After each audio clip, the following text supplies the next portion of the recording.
Hello guys, good afternoon. So, tapos na ako maligo. It's already, what time now? 12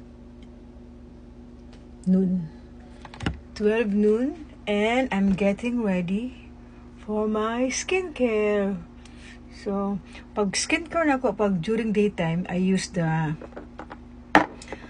Olay Vitamin C.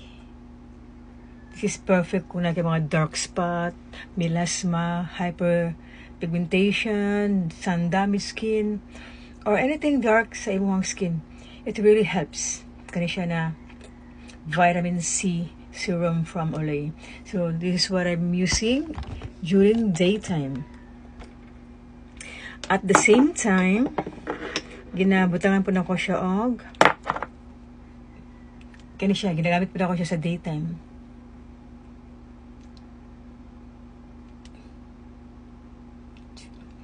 So, that's what I'm using before I put makeup. So, let's have some makeup. So, I'll just stay in the house today. No laag. Maybe later afternoon pa kay mag-walking ko.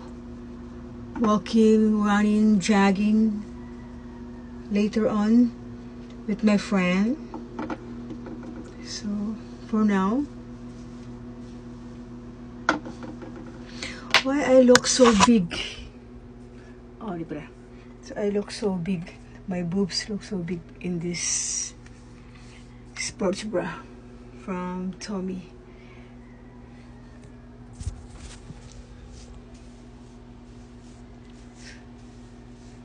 See? Look at my kilikili. It's so white because of the whitening underarm I'm using. So if you want to know what underarm whitening ang ginagamit ako, just visit my TikTok affiliate products and dito sa showcase na ako. Okay? So, now, let's have some. I don't wear lipstick. I don't like lipstick. I'm only using this one. Pampapink ng lips. It's like a vitamin C lip serum. So, it's transparent. So, maghimo lang a pink imuhang lips. So, if you want this one also, it's in my showcase, in my TikTok page. To make your lips smooth, moisturized, pinkish, and kissable lips. Pero wala mo kiss ato So, useless. At the same time, I also use this one para dili mag-crack ako ang lips. This is perfect. I bought this one in Bangkok. So, I also have this one.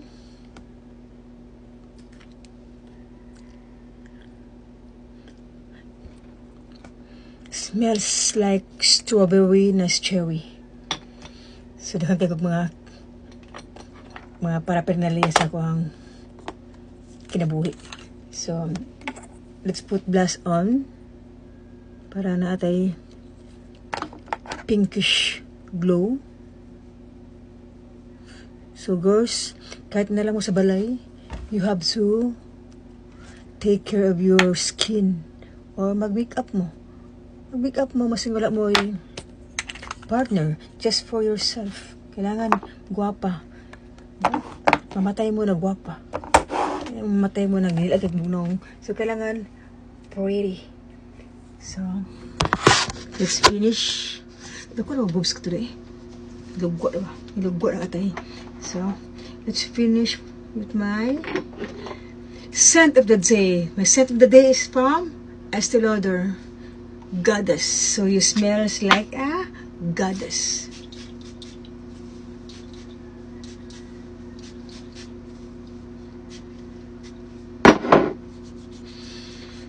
Astang muta. Pero walay kadate, walay partner. So now, I'm almost ready. What else? Oh, so every time nagaputang mo mga anything sa inyong face, like makeup, I put foundation and blush on. So every time after mo mag-makeup, you have to put this one. So it's an airbrush na setting spray.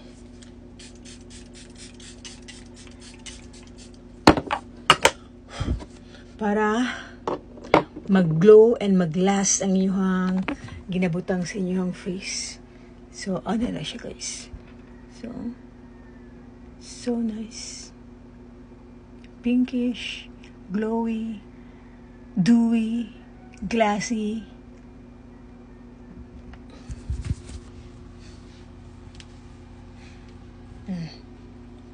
Let me go i-aura.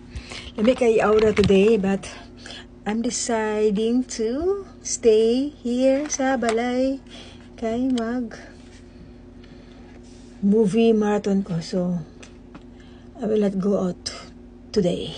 Today is not my day. So, I will stay in the house. I will do my yoga. That's it. Okay, guys? So, have a nice day, everyone, and be safe, okay? So, nagawas na ko mga uban, no? Look at my white hair. So, dili na ko mag-color sa akong hair, kaya I'm already 52. So, pag 52 na ka, magsige kag color-color din na, manggawas na pa rin mga uban. So, gusto ko, mugawas na tanang white hair na ko, para all white. Like Don Solveta. Wala na siya nagpa-hair color. So, she let her hair na maging white. So, it's bagay sa iya, ha. So, let's accept the fact that we're not getting any younger and we're getting older and the white hair is just normal. So, sino ba naman ang walang white hair dyan? Taas ang kamay. So, di ko mutuon na wala may white hair at the age of 50 plus. So, that's it. And I don't care. I don't care na I white hair. Okay? Kay white hair is the sign na you reach this age. White hair is the sign na fulfill mo ang life. Kay abot na kag 50 plus. So, not all people maka-reach 50 plus. So, white hair, you're welcome. Welcome into my life. So, it doesn't affect me. Not like before na bata-bata pa ko na pag na-white hair, makulbaan ako. So now, kibera. Kiberang peg, kiberang white hair. Okay guys, bye.